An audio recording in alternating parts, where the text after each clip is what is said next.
What is going on, IF Warriors? Today we got to talk about a topic that is on the top of my mind. Is intermittent fasting safe? Let's go ahead and dive into that question.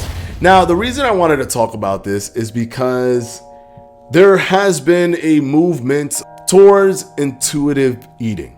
And the reason that there's been a push towards intuitive eating are stemming from different populations, different groups of people that are pushing things like body positivity. Now, I 100% support the notion of body positivity because you should love your own body and yourself, your own person, no matter where you are and what stage you are in your life. So I'm 100% behind the notion of what the body positivity movement stands for. I even did a video essay here on this channel about exploring the notion of body positivity and what that does to the human mind and the human psyche and simply the worldview of body positivity. But there is this underlining battle that's going on with different methods and styles of losing weight. And now there's a new re-emerging push for short-term fasting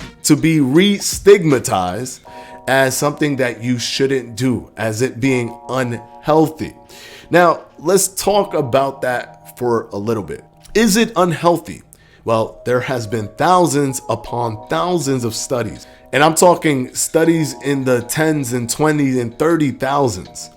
There have been so many studies that have come out. Even when they compare intermittent fasting to something like caloric restriction, for example, they've noticed that even if the study results show that there's no difference in terms of weight loss between the two, it also shows that there's no difference in terms of health or usage for the two. That if you wanted to, you can use one or the other. There are scientific facts that cannot be circumvented. For example, if you wanted to lose weight, you have to be at a caloric deficit. How do you reach that goal? All of that can be viewed as something that can be unhealthy, psychologically, physically. But regardless of the fact, you can also be unhealthy if you don't have any physical activity. On top of not having physical activity, you have visceral fat buildup, which is the fat around the organs, and increased obesity has been linked to increased mortality. So there are health issues related to being overweight. Intermittent fasting is simply an intervention. The same way caloric restriction is simply an intervention. The same way someone could have psychological issues doing intermittent fasting, someone can also have psychological issues doing caloric restriction. But the caveat is that no matter what, something has to happen.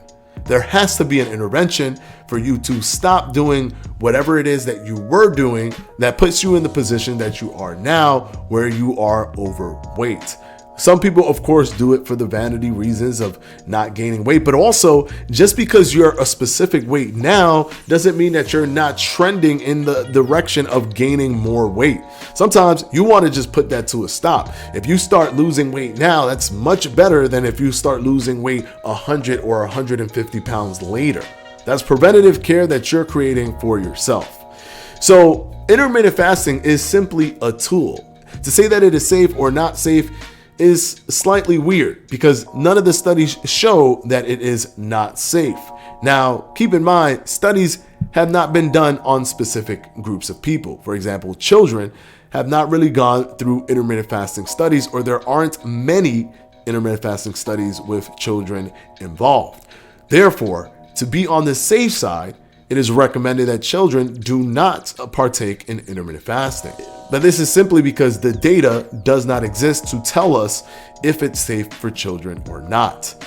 The data does exist to tell us that it is safe for those who are 18 years or older. And it is no different in terms of safety as compared to caloric restriction. And at the end of the day, just to reiterate one more time, an intervention has to take place. something has to happen. Either you apply an intermittent fasting system or you don't, but you apply a caloric restriction system.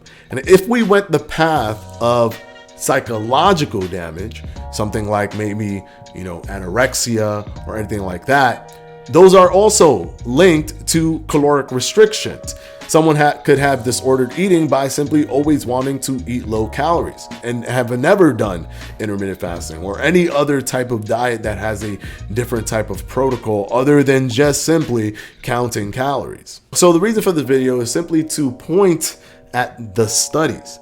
Don't go based off of the title, intermittent fasting, and think, well, fasting can't be good because if you fast, that's unhealthy. You're essentially not eating. That's what I hear when I hear the word fasting, and that doesn't feel healthy.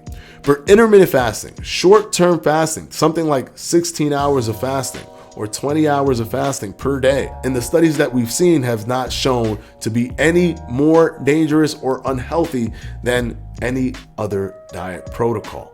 So hopefully this video was informative for you.